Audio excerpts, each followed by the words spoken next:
आज हम 12th class का पहला ही चैप्टर है हमारा sexual reproduction of flowering plant. Important chapter है नीट के लिए भी और बोर्ड में बहुत सारे क्वेश्चन यहाँ से मिलेंगे।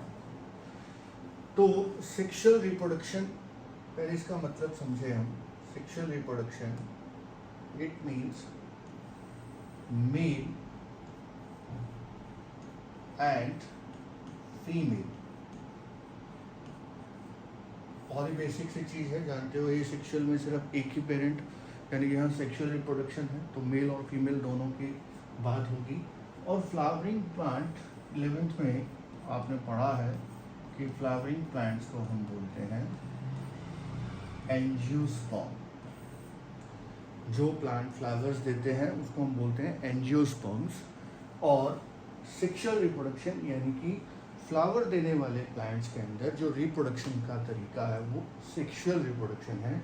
और भी तरीके से रिप्रोडक्शन होते हैं लेकिन फ्लावरिंग प्लांट्स में सेक्सुअल रिप्रोडक्शन है। अदर 5 टाइप्स के प्लांट्स आपने प्लांट किंगडम में पढ़े हैं।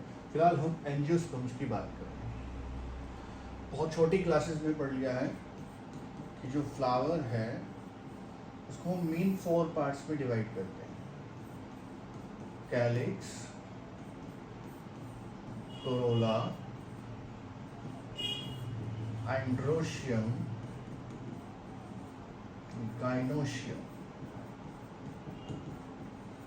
4 पार्ट 11th वाले चैप्टर में भी हमने पढ़ा हुआ है इसको कि फ्लावर जो है उसके 4 पार्ट्स हैं, calyx, Corolla, androecium and gynoecium. यहाँ कैलिक्स जो है वो होता है बेटा सेपल। सेपल्स जैसे गैमोसेफेलस, पॉलीसेफलस। भाई अगर सेपल फ्यूज्ड है, फ्री है, 11th पार्ट है तो यहाँ उसको ज़्यादा नहीं देखेंगे। उसके लिए मॉर्फोलॉजी फ्लावरिंग प्लांट में हमने इसको पढ़ाया हुआ है। तो कैलिक्स मतलब सेपल्स, कोरोला मतलब petals, androecium is a male reproductive part, male reproductive part, and gynoecium is a female reproductive part.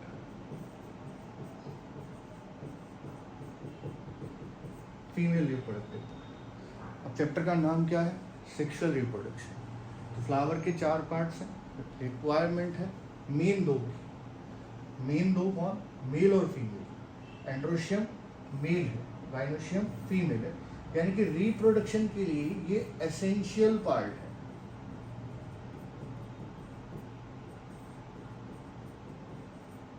Part of flower. अगर फ्लावर में ये जो 2 पार्ट है male reproductive and female reproductive that are essential for the sexual reproduction. But जो 2 और part हैं sepals and petals, अगर ये ना हो तो भी रिप्रोडक्शन हो सकता है। बट कुछ हेल्प करती हैं पेटल्स जैसे पॉलिनेशंस के अंदर। बट रिप्रोडक्शन के क्राइटेरिया में इसका कोई रोल नहीं है, इसलिए हम इसे नॉन एसेंशियल पार्ट बोलते हैं। Non essential part. तो फ्लावर को हमने 4 में डिवाइड किया, calyx, Corolla, androecium and gynoecium. Androecium and gynoecium is essential and जो कैलिक्स एंड कोरोला है दैट इज नॉन एसेंशियल। तो सेक्सुअल रिप्रोडक्शन की बात कर रहे हैं तो सबसे पहले एंड्रोशियम के बारे में पढ़ेंगे। Androecium is a male reproductive part. Male reproductive part androecium में होते हैं स्टेमन्स। आप सुना होगा स्टेमन, बहुत इंपॉर्टेंट है। Is a male reproductive part स्टेमन। स्टेमन में 2 चीज़ें होती हैं, बहुत ही सिंपल, सब जानते हैं, बहुत बेसिक पढ़ा रहा हूँ। स्टेमन में 2 चीज़ें हैं, एक है एंथर और एक है filament. One is anther, second is filament.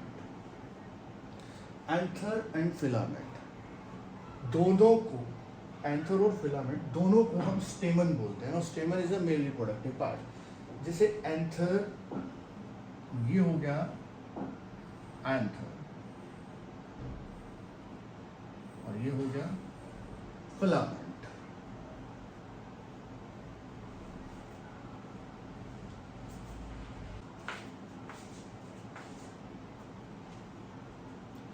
Anther और फिलामेंट, ये वाला पार्ट जो है इसको हम बोलते हैं एंथर और ये है फिलामेंट। और इन दोनों के कॉम्बिनेशन को हम बोलते हैं स्टेमन। स्टेमन जो एंड्रोशियम यानी कि मेल रिप्रोडक्टिव पार्ट है। तो एंथर और फिलामेंट दोनों का कॉम्बिनेशन को स्टेमन। एंथर जो है वो दो टाइप्स का हो सकता है। एंथर दो टाइप्स का हो सकता है,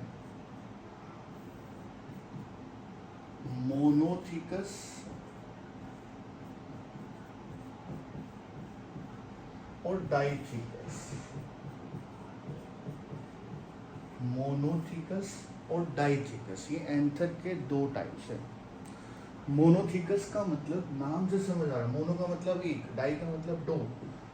मोनो का मतलब सिंगल यानी कि single lobe anther. Single lobe anther कैसा होगा, जैसे ये एक एंथर है, अब इसमें ये इस सर्कल को देखिए एक ही लोब दिखाई दे रहा है, तो ये एंथर मोनोलोब है। डाई, डाई का मतलब टू यानी कि टू लोब एंथर। एंथर में दो लोब हैं, जिसे आप बाई लोब भी बोलते हो, यानी कि कैसा दिखाई देगा, ये देखो दोनों में डिफरेंस देख सकते हो। ये सिंगल लोब है, एक ही है, ये बाई लोब है, दो लोब दिखाई दे रहे हैं, बाई लोब एंथर बोल रहे हैं, मोनोथिकस एंड डाइथिकस। तो एंथर में दो लोब, ध्यान रखना। एंथर का स्ट्रक्चर आपके सामने यहाँ भी बनाया हुआ है, मोनोथिकस डाइथिकस। ये नीचे है, ये है फिलामेंट। दोनों के कॉम्बिनेशन को हम बोल रहे हैं स्टेमन। स्टेमन is a part of androecium. अब जरा एक स्ट्रक्चर देखिएगा, यहाँ पर दे भी रखा है ये, देखो अब यहाँ साफ साफ दे रखा है, आपको बहुत इजीली दिखाई देगा। दो लोब्स हैं इसमें, 1 एंड 2, साफ साफ दिखाई दे रहा है 1 एंड 2, दो लोब, एक दो, तो कौन सा एंथर हो गया, बाई लोब एंथर हो गया, बाई लोब। तो अब जरा ध्यान देते हैं, बाई लोब एंथर, कुछ इम्पॉर्टेंट टर्म्स जो बहुत ही इम्पोर्टेंट है, इन टर्म्स को अगर आपने समझ लिया तो इस चैप्टर में जो एंथर और गाइनोशियम इनसे रिलेटेड जो भी प्रॉब्लम है बिल्कुल इजी हो जाएंगी। जैसे पहले बाई लोब एंथर की बात कर रहे हैं, ये जो हमने स्ट्रक्चर बनाया था बाई लोब एंथर का,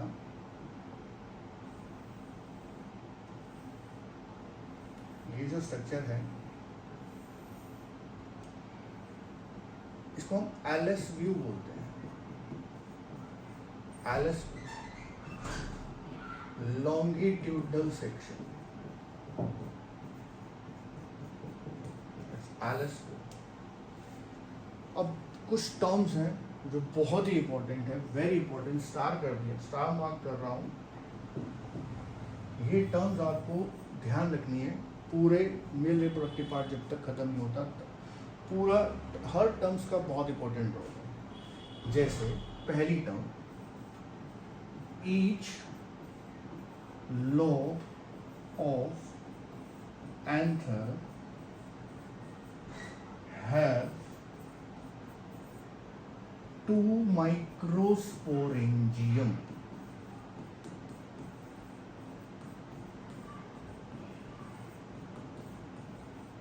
बहुत इंपॉर्टेंट है, हर लोब एंथर में 2 माइक्रोस्पोरेंजियम है।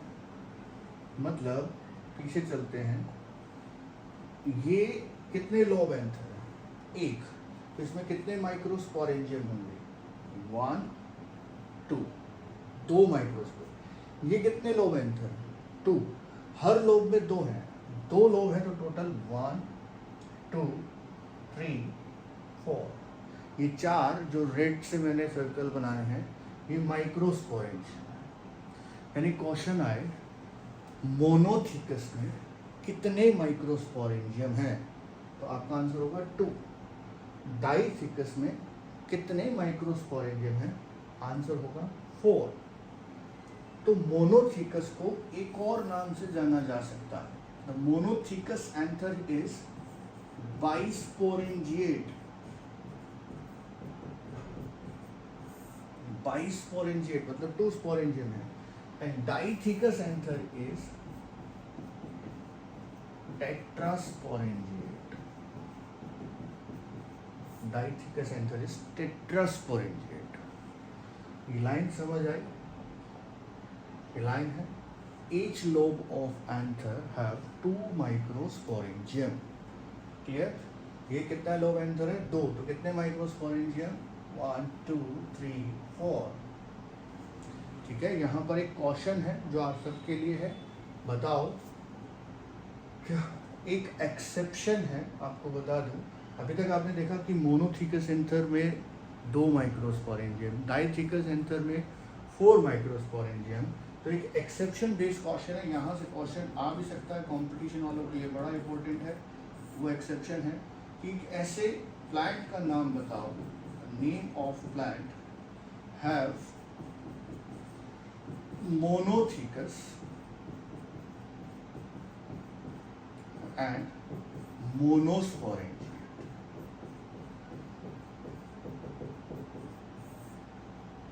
गूगल करो मोनोथिकस मोनोस्पोरेंजियम, बुक से ढूंढो, लेकिन बताओ। नहीं तो इस चैप्टर के एंड में ये जितने भी क्वेश्चंस मैं ऐसे दूंगा एक्सेप्शन बेस्ड, सबके एक करके आंसर। ठीक है, तो अब each lobe of anther have 2 microsporangium. Next important point, each microsporangium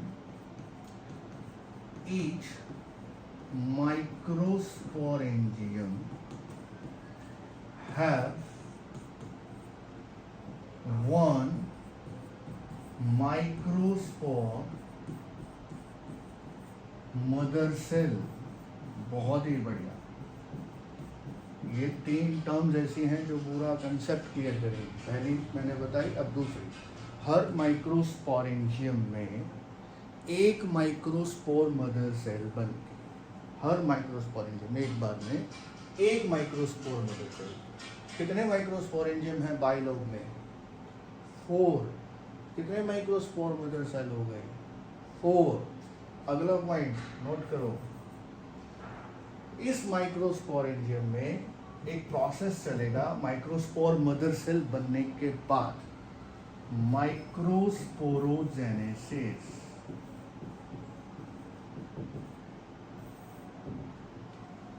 तो इसका मतलब formation of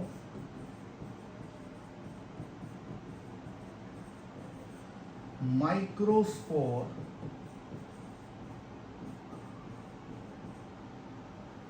from microspore mother cell, MMC, microspore mother cell, bye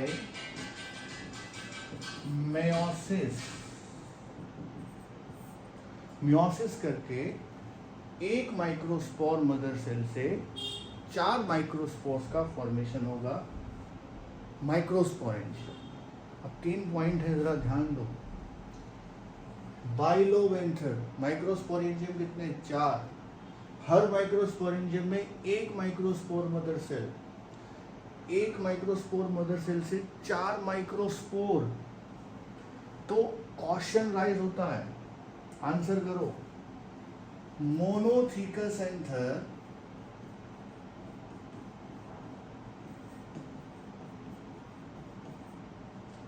how many microspore formation?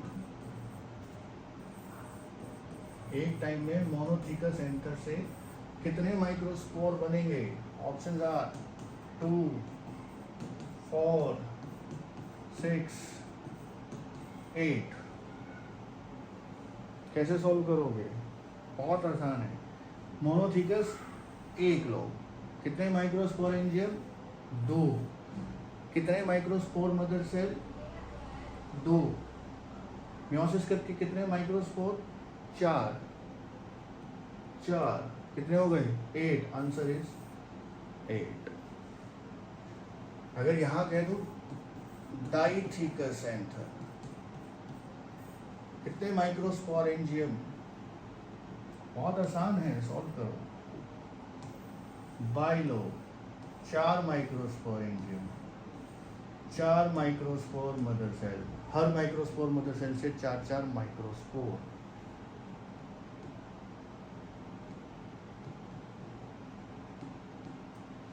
4, 8, 12, 16 answer.